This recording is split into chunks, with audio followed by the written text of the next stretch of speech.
Hello दोस्तों, आप सभी का स्वागत है हमारे YouTube channel grammar in search में वंस अगेन। इस टाइम जो सीरीज चल रही है वो एक्टिव एंड पैसिव वॉइस की सीरीज चल रही है, जिसमें हम आज की वीडियो से पहले जो सबसे पहले नंबर पे आता है 8 टेंस का जो पैसिव वॉइस बनता है वो हम ऑलरेडी पढ़ा चुके हैं और उनके वीडियो जो है अपलोड कर चुके हैं। तो जब एक्टिव एंड पैसिव वॉइस का पहला वीडियो देखेंगे तो हमने उसमें एक सीरीज लिखाई थी कि किस किस जो है चीज का जो है पैसिव वॉइस बनता है।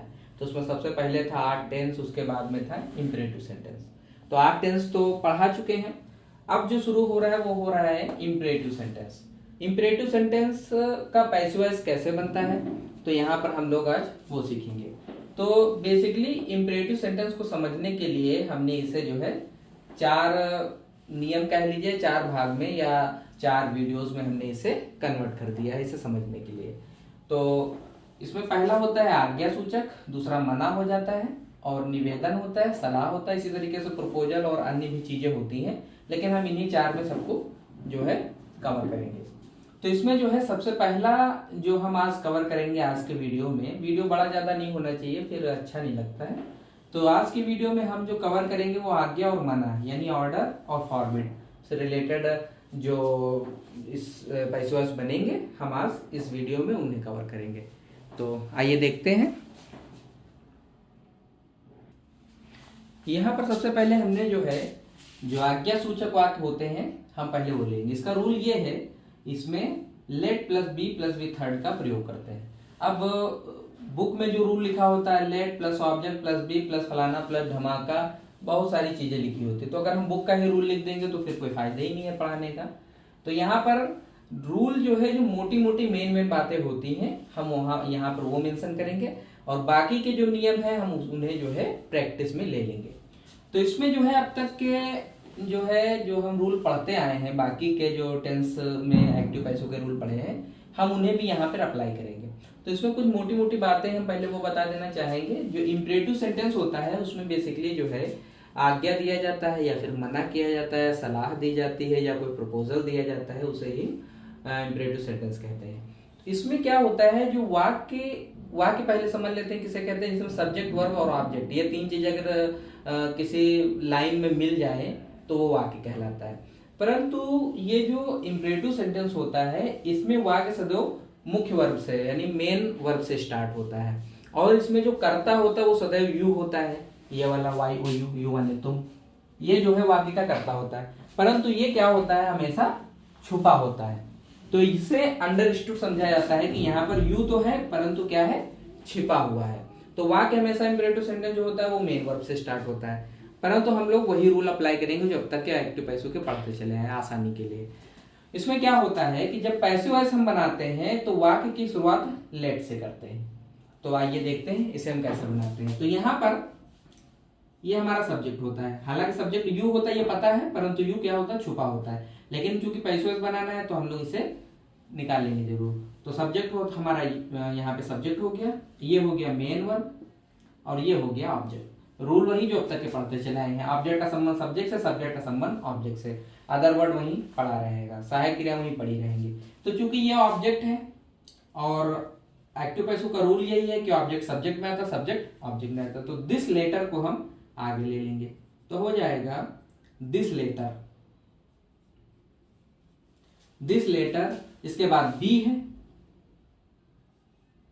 बी, और उसके बाद में है वर्ब की फर्स्ट फॉर्म। तो यहां पर मेन वर्ब थी पोस्ट, तो इसकी थर्ड फॉर्म हो जाएगी पोस्टेड और फुल स्टॉप। अब चूंकि नियम में लिखा हुआ है कि इसका पैसिव वॉइस की शुरुआत जो होगी वो लेट से होगी, तो लेट को जो है हम यहां पर लिख देंगे। तो पूरा वाक्य क्या बनेगा, let this letter be posted, ये हमारा इसका पैसिव वॉइस बन गया। इसी तरीके से हम नेक्स्ट सेंटेंस देखते हैं। तो ये सब्जेक्ट हो जाएगा, हालांकि कुछ नहीं है, और अंडरस्टूड क्या होता है, यू होता है। तो कभी कभी अगर आप यहाँ पे लगा भी दें by you, this let this letter be posted by you, तब भी सही है। परंतु अगर इसके एक्टिव वॉइस में यू छुपा हुआ है तो हम पैसिव वॉइस में भी इसको छुपा ही छोड़ देते हैं। तो ये सब्जेक्ट हो गया, टेल जो है ये हमारा मेन वर्ब हो गया, हिम जो है ये ऑब्जेक्ट हो गया, टू वेट ये हमारा जो है अदर वर्ड में आ जाएगा। रूल वही रहेगा, ऑब्जेक्ट का संबंध सब्जेक्ट से, सब्जेक्ट का संबंध ऑब्जेक्ट से, अदर वर्ड वहीं पढ़ा रहेगा, सहायक क्रिया वहीं पढ़ी रहेंगी। तो यहां पर जो है, जो हमारा हिम है, हिम जो है ऑब्जेक्ट है, तो जब हिम को हम आगे लिखेंगे तो आप जानते हैं हिम आगे आएगा तो बन जाएगा ही। इसके बाद में हम बी लगाएंगे, बी, और टेल की थर्ड फॉर्म हो जाएगी टोल्ड, टोल्ड हो गया। और जो अदर वर्ड होता है वो वहीं पड़ा रहता, तो ये हो जाएगा टू वेट, फुल स्टॉप। अब चूंकि पैसिव वॉइस में लेट से शुरुआत करते हैं तो हम यहां पर लेट लगा देंगे, तो पूरा वाक्य बनेगा let he be told to wait. इसी तरीके से हम नेक्स्ट सेंटेंस देखते हैं, ओपन द डोर। तो इसका भी पैसिव वॉइस बनाने के लिए हम बंटवारा कर लेंगे, ये सब्जेक्ट हो जाएगा, ओपन ये मेन वर्ब हो जाएगा, और ये द डोर ऑब्जेक्ट हो जाएगा। रूल वही, ऑब्जेक्ट का संबंध सब्जेक्ट से, सब्जेक्ट का संबंध ऑब्जेक्ट से, अदर वर्ड वहीं पड़ा रहेगा। तो यहां पर जो ऑब्जेक्ट है वो हमारा जो है डूर है, तो डूर को हम आगे ले लेंगे तो हो जाएगा द डूर। अब उसके बाद में है बी, तो बी लिख देंगे, बी, और फिर वर्क पैसिव वॉइस वर्क के साथ थर्ड फॉर्म, तो ओपन की हो जाएगी ओपेंड, फुल स्टॉप। अब चूंकि पैसिव वॉइस में जो आज्ञा सूचक वाक्य होते हैं उनका जो पैसिव वॉइस बनता है उसकी शुरुआत लेट से होती है, तो यहां पर हम लेट लगा देंगे, तो पूरा वाक्य बनेगा let the door be open. Next sentence देखते हैं, कैच द फिश। तो यहां पर ये हो गया सब्जेक्ट, ये हमारा हो गया मेन वर्ब, द फिश ये ऑब्जेक्ट हो गया। रूल वही रहेगा, ऑब्जेक्ट का संबंध सब्जेक्ट से, सब्जेक्ट का संबंध ऑब्जेक्ट से, अदर वर्ड वही पड़ा रहेगा। तो जो फिश है ये ऑब्जेक्ट है, तो ऑब्जेक्ट को हम आगे लिख लेंगे, तो हो जाएगा द फिश, द फिश। उसके बाद में बी लग जाएगा, बी हो गया, और बी के बाद में वर्ब की थर्ड फॉर्म है, तो कैच का हो जाएगा कॉट, फुल स्टॉप लगा देंगे। अब चूंकि आज्ञा सूचक है तो हम इसकी शुरुआत करेंगे लेट से, तो पूरा वाक्य बन जाएगा let the fish be caught, full stop. I hope कि ये समझ में आ गए होंगे। और यहाँ पर हम सिर्फ रूल को समझाने के लिए जो है बहुत थोड़े से सेंटेंस लेते हैं, और बाकी हम प्रैक्टिस वाले वीडियो में ढेर सारे जो है बनाना सीखेंगे। आगे चलते हैं। नेक्स्ट हमने ले लिया है मना। इससे पहले हमने जो 4 एग्जाम्पल बताए हैं वो आज्ञा वाले थे, और हमने दूसरा ले लिया है मना। मना में भी जो है रूल तो वही रहता है, इसमें लेट प्लस बी थर्ड का प्रयोग करते हैं, परंतु एक चीज और ऐड हो जाती है, वो है डू नॉट। तो इसमें डू नॉट आता है, यानी वाक्य की शुरुआत जो है डू नॉट से होती है, तो डू नॉट को हम नॉट बी में चेंज करते हैं। तो आइए देखते हैं कि इसका हम कैसे बनाएंगे। तो हम कुछ एग्जाम्पल ले लेंगे, यहां पे हम एग्जाम्पल ले लेंगे।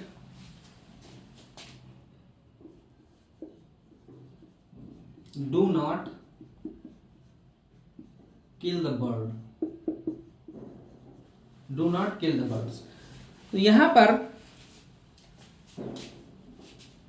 ये सब्जेक्ट हो जाएगा, ये डू नॉट का पार्ट अलग हो गया, क्योंकि डू नॉट का हम नॉट भी बना देंगे। यहां पे है हमारा मेन वर्ब किल, और यहां पे है बर्ड्स, ये ऑब्जेक्ट है। रूल वही रहेगा, ऑब्जेक्ट का संबंध सब्जेक्ट से, सब्जेक्ट का संबंध ऑब्जेक्ट से, अदर वर्ड वही पड़ा रहेगा। तो यहां पर सबसे पहले हम ऑब्जेक्ट को सब्जेक्ट में ले लेंगे, तो हो जाएगा द बर्ड्स, द बर्ड्स। अब डू नॉट का बन जाएगा नॉट बी, इसके बाद में रहेगा किल की थर्ड फॉर्म हो जाएगी killed, the birds not be killed, full stop. अब यहां पर चूंकि आज्ञा और मना दोनों में लेट लगता है शुरू में, तो हम यहां पर लेट लगा देंगे, तो पूरा वाक्य बनेगा let the birds not be killed. Next ले लेंगे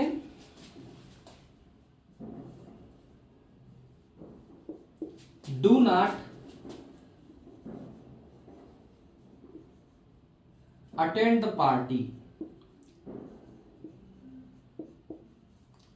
do not attend the party. तो यहां पर जो है ये हमारा सब्जेक्ट हो जाएगा, हालांकि सब्जेक्ट में कुछ नहीं है परंतु यू होता है, तो ये सब्जेक्ट हो जाएगा। ये डू नॉट है, डू नॉट का नॉट भी बन जाएगा। अटेंड ये हमारा जो है मेन वर्ब हो गया, और यहां पर है द पार्टी, ये जो है ऑब्जेक्ट है। रूल वही रहेगा, ऑब्जेक्ट का संबंध सब्जेक्ट से, सब्जेक्ट का संबंध ऑब्जेक्ट से, अदर वर्ड वही पड़ा रहेगा। पैसिव वॉइस में डू नॉट का नॉट बी, और पैसिव वॉइस में वर्ब के सदैव थर्ड फॉर्म। तो यहां पर द पार्टी को हम आगे ले लेंगे, तो हो जाएगा द पार्टी। अब डू नॉट का बन जाएगा नॉट बी, डू नॉट का नॉट बी। अटेंड की थर्ड फॉर्म हो जाएगी अटेंडेड, और उसके बाद में attended the party not be attended. अब यहां पर चूंकि वाक्य की शुरुआत हमेशा लेट से होगी, पैसिव वॉइस में जो आज्ञा और मना वाले होते हैं, तो हम यहां पर लेट लगा देंगे। तो पूरा वाक्य बनेगा let the party not be attended, let the party not be attended. Next sentence एक और ले लेंगे हम, do not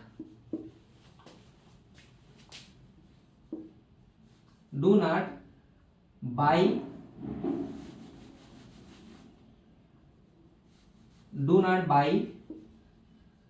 this car, do not by this car. इसका पैसा बनाने का हम बंटवारा कर लेंगे, ये सब्जेक्ट हो गया, ये डू नॉट जिसका नॉट भी बन जाएगा, बाई ये हमारा मेन वर्ब हो गया, दिस कार ये ऑब्जेक्ट है। रूल वही रहेगा, ऑब्जेक्ट का संबंध सब्जेक्ट से, सब्जेक्ट का संबंध ऑब्जेक्ट से, अदर वर्ड वही पड़ा रहेगा। तो यहां पर जो है दिस कार ये ऑब्जेक्ट है, तो इसे हम आगे लिख लेंगे, तो हो जाएगा दिस कार। और फिर डू नॉट का नॉट बी, और फिर बाई की थर्ड फॉर्म होती है बॉट, तो BOUGHT, बाट हो गई। अब चूंकि आज्ञा और मना वाले वाक्य जो होते हैं उनका पैसिव वॉइस की जो शुरुआत होती है वो हमेशा लेट से शुरू होते हैं, तो पूरा वाक्य बनेगा let this car not be bought full stop. एक और सेंटेंस ले लेंगे हम, do not tear this letter, do not tear this letter. यहां पर हम बंटवारा कर लेंगे, ये हमारा सब्जेक्ट हो जाएगा, ये हेल्पिंग वर्ब कह सकते हो, चलो एच भी कह दिया, और नेगेटिव वर्ड ये वैसे डू नॉट का नॉट भी बन जाता है, टीयर का मेन वर्ब हो जाएगा, दिस लेटर ये ऑब्जेक्ट है। रूल वही रहेगा, ऑब्जेक्ट का संबंध सब्जेक्ट से, सब्जेक्ट का संबंध ऑब्जेक्ट से, अदर वर्ड वही पड़ा रहेगा। तो दिस लेटर ये चूंकि जो है हमारा ऑब्जेक्ट है, तो इसे हम आगे लिख लेंगे, तो दिस लेटर आगे आ जाएगा, दिस लेटर। और डू नॉट का हो जाएगा नॉट बी, टीयर का हो जाएगा torn, this letter not be torn full stop. अब चूंकि आज्ञा मना वाले वाक्यों की शुरुआत होती है लेट से, तो हम यहां पर लेट लगा देंगे, तो पूरा वाक्य बनेगा let this letter not be torn.